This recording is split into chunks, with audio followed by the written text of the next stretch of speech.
So something that I think people tend to be generally surprised about is that I love to talk about money, specifically through the lens of being a neurodivergent person and sort of what that relationship with money has looked like in the last 5 to 7 years, well, really my whole life.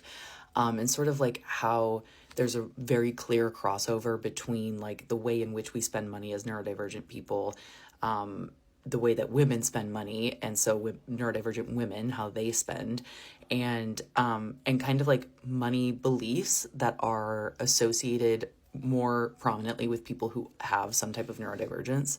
I generally think that this topic really isn't addressed near enough in the neurodivergent community, but there is one piece of it that I think is like pretty well known among neurodivergent people, which is like the concept of an ADHD tax.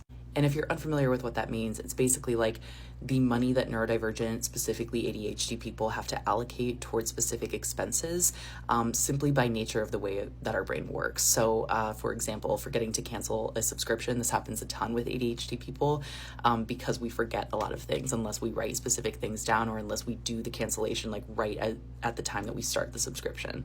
So just little things like that, which like very broadly speaking have a impact financially on neurodivergent people that neurotypical people just don't experience.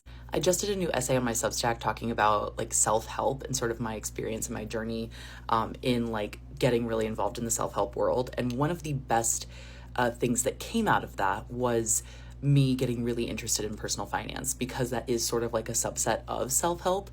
And so that was sort of like my self-help journey led me to reading a lot of personal finance books, and in turn led me to having a much healthier relationship with money.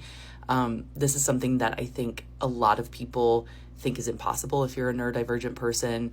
I think a lot of women generally just have really shitty relationships with money.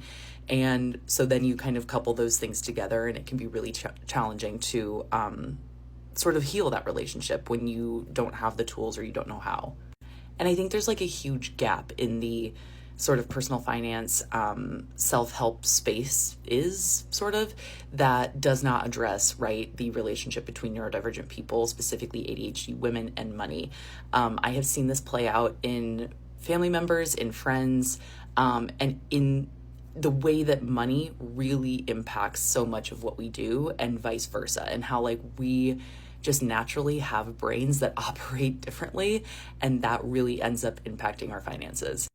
Anyway, if you're interested in this, I'm happy to talk about it more, but I just find it really fascinating that there's like not a ton of information out there about like neurodivergent people and money. So if you know of anybody who's like talking more about this and all of that, please let me know. Okay, bye.